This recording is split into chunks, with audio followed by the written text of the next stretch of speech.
Iya, balik lagi bersama saya Magriza Apriansyah dalam podcast diskusi AJ. Semoga para pendengar dalam kondisi sehat ya. Karena bagaimanapun pendengar itu sahabat saya. Jadi saya menamakan pendengar saya mungkin sahabat ya gitu. Terus mungkin saya membuat podcast ini dalam rangka curhat atau mungkin nge-share ya pengalaman pribadi atau mungkin nge-share tentang sebuah ilmu dan lain-lain. Jadi kadangkala podcast ini berguna, kadangkala tidak seperti itu. Tapi moga-moga para pendengar itu menerima manfaatnya ya. Dan juga titip pesan nih buat para pendengar untuk nge-share masalah podcast ini ya, share terus mengikuti, terus like ya mungkin supaya para pendengar itu punya teman lah seperjuangan, katakanlah seperti itu. Karena bisa jadi ini gejala-gejala sosial yang saya bahas tentang manusia itu memang kita alami tuh kayak gitu, memang kita alami gitu. Tapi memang kadangkala saya ngablu aja gitu, nggak jelas gitu ngomong ngalor ngidulnya mau kemana seperti itu. Tapi memang saya minta tolong kepada para pendengar untuk nge-share tuh ke temennya dan lain-lain soal podcast saya. Terus juga karena saya baca terakhir itu di website atau mungkin di artikel ya atau mungkin koran ya gitu, industri podcast itu industri yang menggiurkan di Indonesia mungkin nih. Karena pendengar podcast di Indonesia itu nomor 2 tuh sedunia. Jadi mungkin para podcaster cukup banyak mempengaruhi ya atau menginfluence banyak orang ya, banyak pendengarnya di dunia ini gitu. Bisa merubah standar atau mungkin merubah psikologi orang atau mungkin merubah keadaan seseorang gitu. Tapi memang kayaknya sedikit orang yang berubah ya karena mungkin podcast dijadikan hiburan. Kali ini saya kepengen membahas tentang manusia nih. Balik lagi tentang manusia, gejala-gejala alam tentang yang kita alami ya mungkin ya. Jadi sadar nggak sadar sih gitu, manusia hari ini begitu abu-abu, sulit banget ditebak ini mau arahnya kemana dan lain-lain. Atau ketidakjelasan adalah sebuah kejelasan, itu kata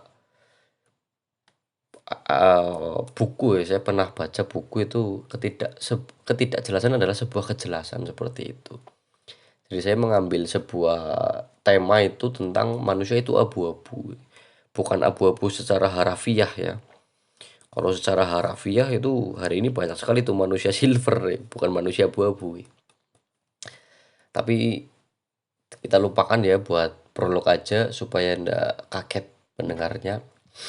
Nanti saya akan membahas tentang sebagian, ada yang dari buku, ada yang dari pengalaman saya atau mungkin pengamatan saya ya soal manusia itu abu-abu gitu. Jadi kenapa manusia itu bisa abu-abu tuh kayak gitu. Para pendengar juga mungkin mungkin apa ya, sadar atau tidak sadar kayak gitu.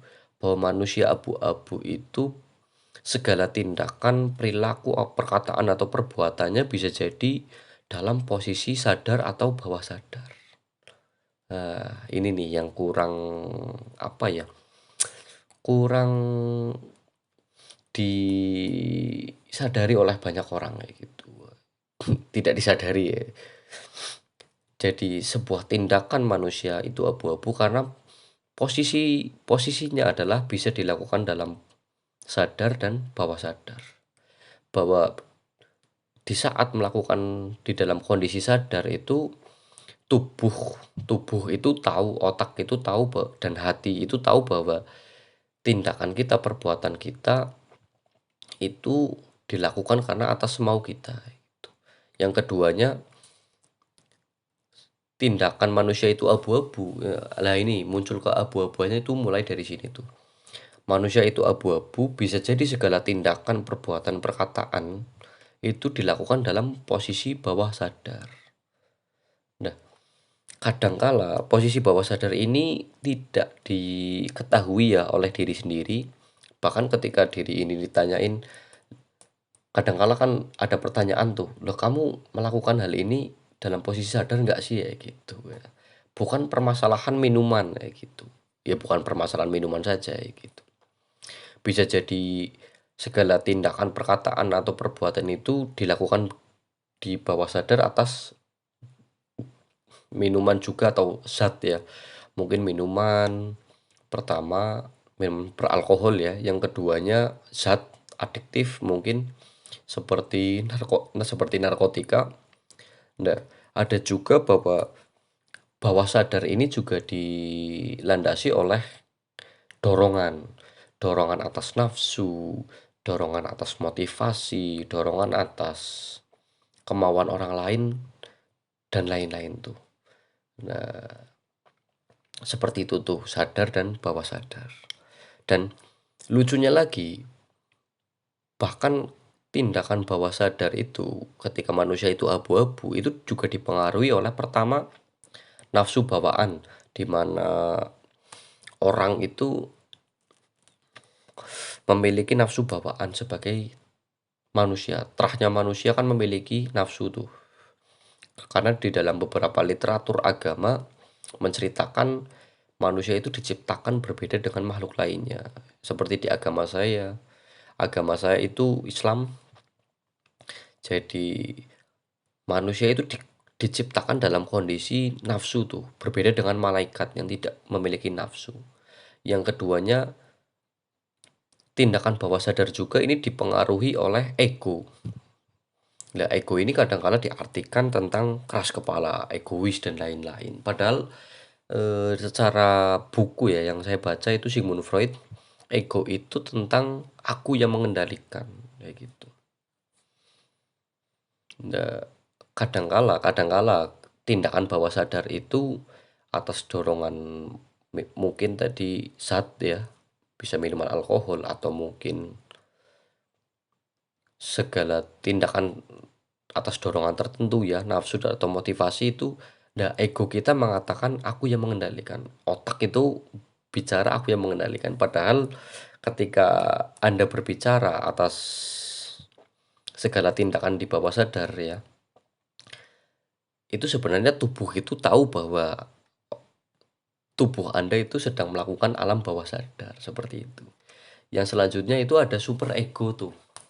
Super ego itu dipengaruhi oleh super ego tersendiri itu adalah perantara nafsu bawaan dan cita-cita. Ya, bagaimanapun caranya, nafsu bawaan itu mempengaruhi diri sendiri. Saya kepengen jadi apa, terus ketemu foto orang lain, saya bermotivasi ini dan lain-lain, dan cita-cita juga seperti itu. Jadi super ego ini merupakan perantara antara nafsu bawaan dan cita-cita. Jadi nafsu bawaan merupakan terah tersendiri, cita-cita itu yang sedang berjalan seperti itu.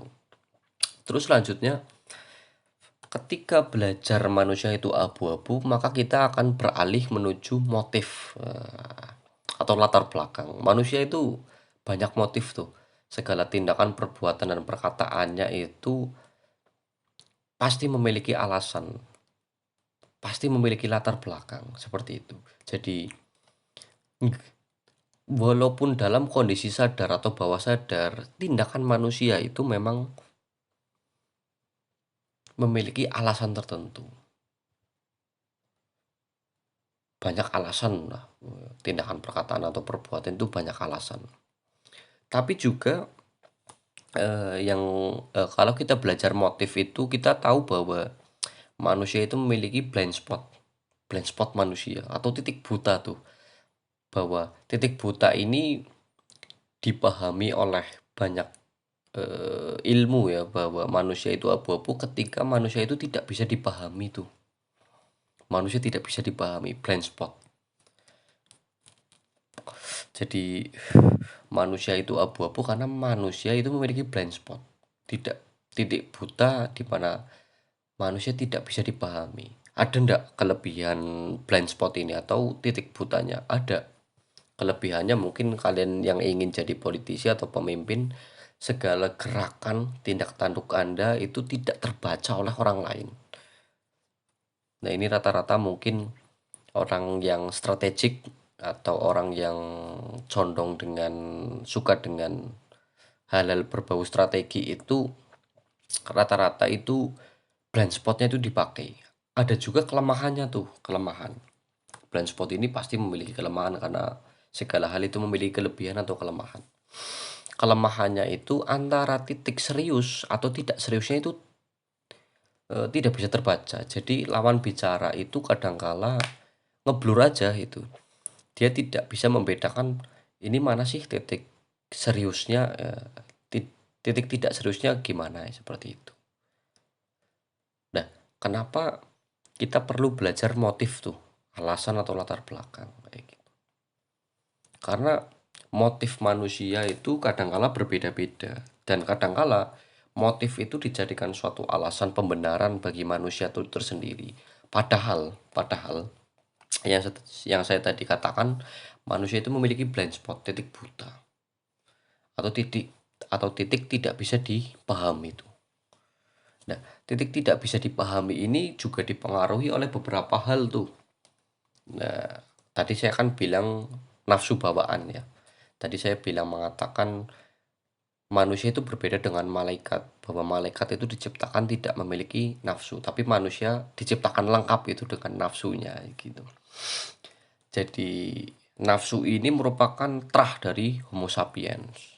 Beberapa kali diceritakan dalam literatur sejarah atau mungkin literatur ilmuwan bahwa kita itu keturunan dari Homo sapiens gitu. Baik itu percaya atau tidaknya saya nggak tahu, tapi memang kita itu mungkin karena saya mengambil kesimpulan dari beberapa buku ya.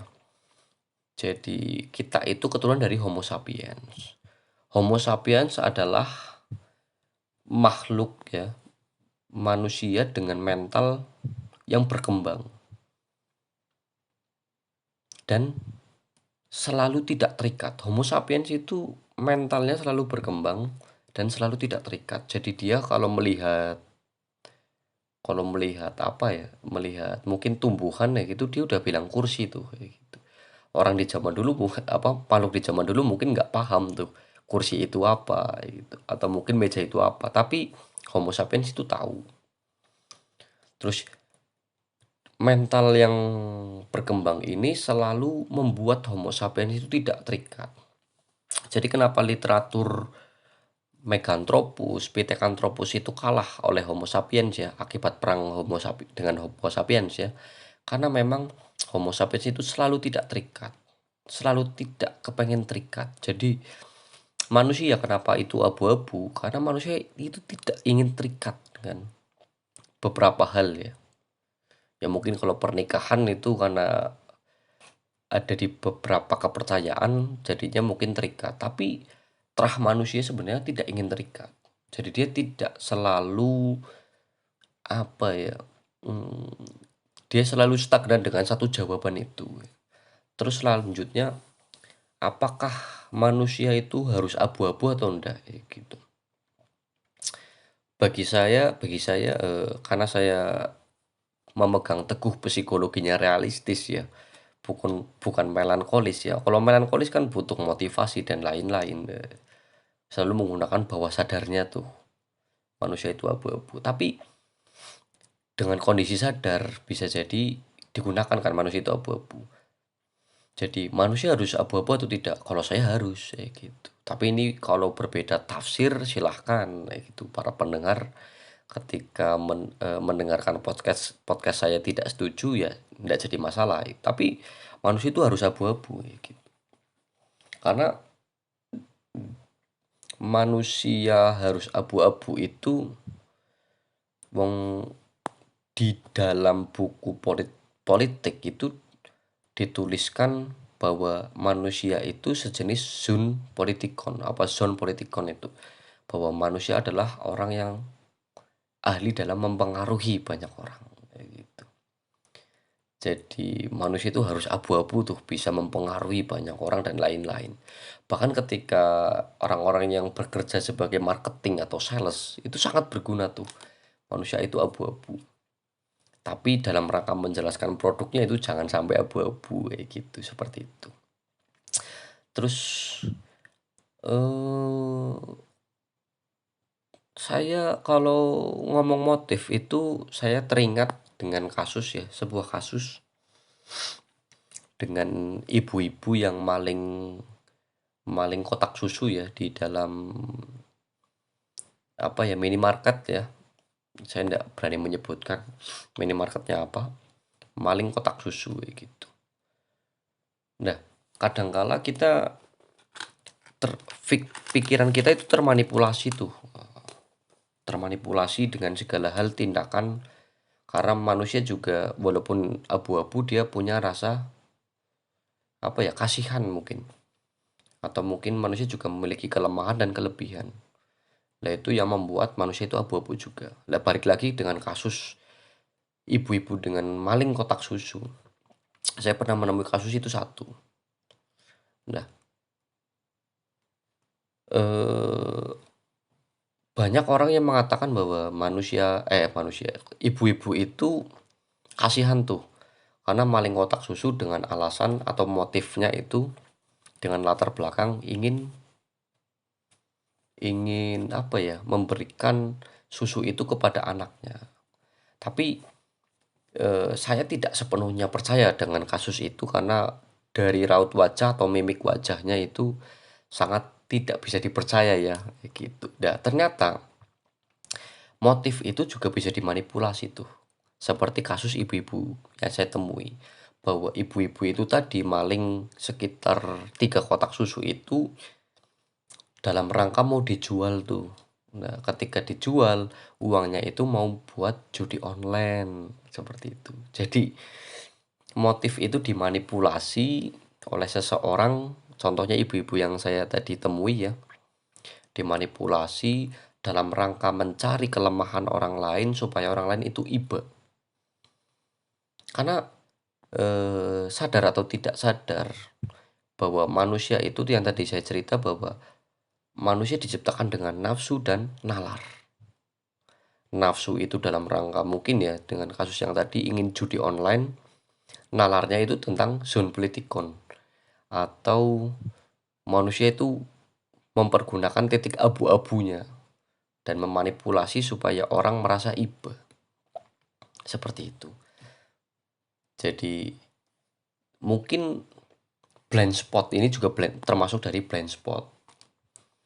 Jadi kadangkala sisi kelemahan kita itu dipergunakan oleh orang lain, dimanipulasi oleh orang lain ketika manusia itu abu-abu, terus kelemahan kita dipakai, terus ketika kelemahan kita dipakai, terus dimanipulasi supaya muncul rasa iba, seperti itu.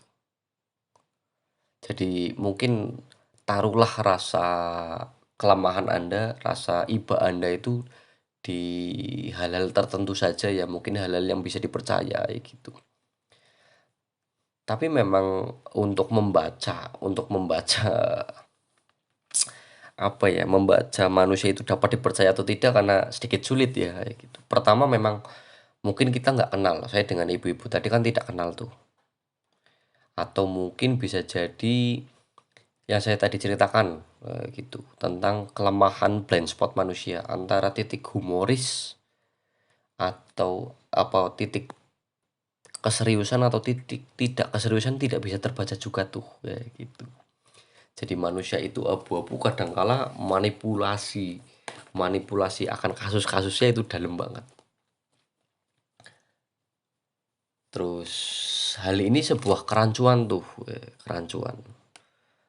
Kadangkala psikologi psikologi itu berjalan lurus tidak berjalan lurus tentang dengan hukum atau kriminologi yang berada karena saya orang hukum seperti itu. Misal banyak kasus-kasus di Indonesia itu melakukan pembunuhan, motifnya itu atas bisikan hal gaib tuh. Nah, hukum mana bisa nerima tuh. Makanya saya itu belum bisa menerima ibu-ibu tadi memberikan alasan itu karena pertama dari mimik wajah tidak bisa diterima, itu kurang dipercaya oleh saya gitu. Jadi hal ini jadi kerancuan tuh. Kadangkala psikologi dan kriminologi atau ilmu hukumnya tidak berjalan dengan lurus. Kadangkala psikologi kita memanipulasi tapi hukum kita itu mintanya fakta.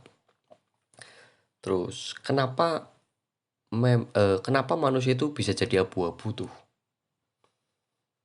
Jadi saya mengambil beberapa alasan manusia itu abu-abu kenapa? Sebab-sebab manusia abu-abu gitu. Pertama memang kalau tadi cerita masalah manusia itu abu-abu bisa jadi sadar atau bawah sadar.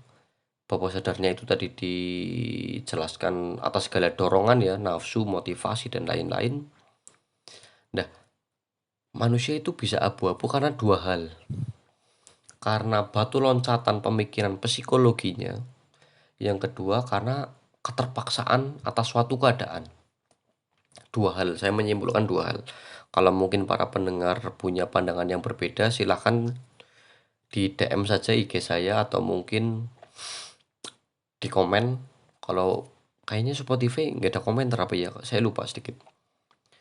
Jadi manusia itu abu-abu sebab dua hal. Karena batu loncatan pemikiran psikologi. Yang kedua karena keterpaksaan atas suatu keadaan. Nah, yang pertama saya ingin jelaskan karena batu loncatan pemikiran psikologi itu bisa berupa penyakit ya. Tadi ya kenapa abu-abu tidak bisa ditebak, bisa berupa penyakit tuh.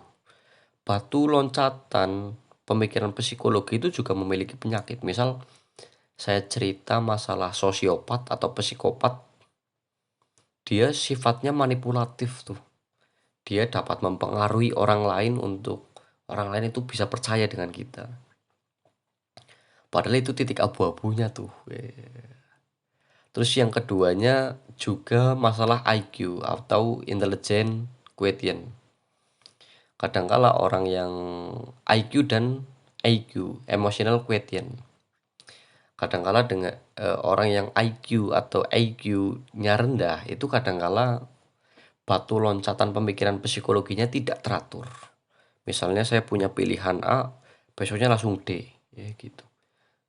Atau mungkin saya punya pemikiran A, logika rasionalitasnya kan paling tidak pindah ke B atau ke C gitu. Ini dengan IQ atau IQ yang berbeda. Kadangkala pilihan pertama dengan pilihan keduanya itu sangat sangat berbeda jauh gitu. Itu yang menyebabkan manusia itu abu-abu. Yang keduanya yang saya tadi jelaskan karena keterpaksaan atas suatu keadaan, baik sadar atau tidak sadar.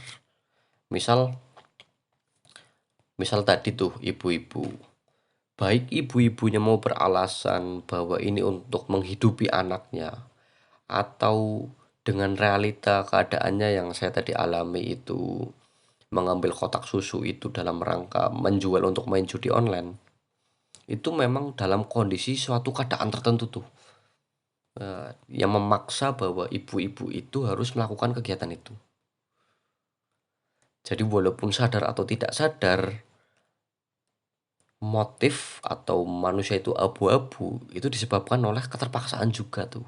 Nah kadangkala kadangkala keterpaksaan ini menjadi alasan terbesar manusia ya, alasan terbesar manusia untuk menjadi pembenaran diri sendiri. Jadi kenapa saya sharingkan manusia itu abu-abu supaya saya menjelaskan, men-sharingkan banyak orang ya di depan sana atau di luar sana supaya kita nggak boleh percaya 100% terhadap orang lain tuh, walaupun orang terdekat kita. Karena saya berpegang teguh kepada realitas psikologinya bahwa saya itu nggak pernah menaruh kepercayaan 100%. Taruhlah kepercayaan itu paling banyak 70%, agar 30%-nya sakit hati kita itu tidak terlalu besar, atau mungkin kita dapat menutup sakit hatinya tuh, seperti itu. Nah, ini pentingnya kenapa mengetahui manusia yang di depan kamu itu abu-abu atau enggak.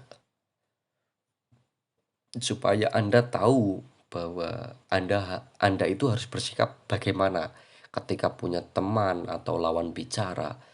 Itu manusia itu sedikit abu-abu kayak gitu. Mungkin atas dorongan nafsu, atas dorongan motivasi, atas dorongan sadar atau bawah sadarnya gitu. Dari saya cukup sekian, mungkin like and comment, share ya. Terima kasih. Kalau ada tutur kata yang kurang berkenan mohon dimaafkan. See you next time.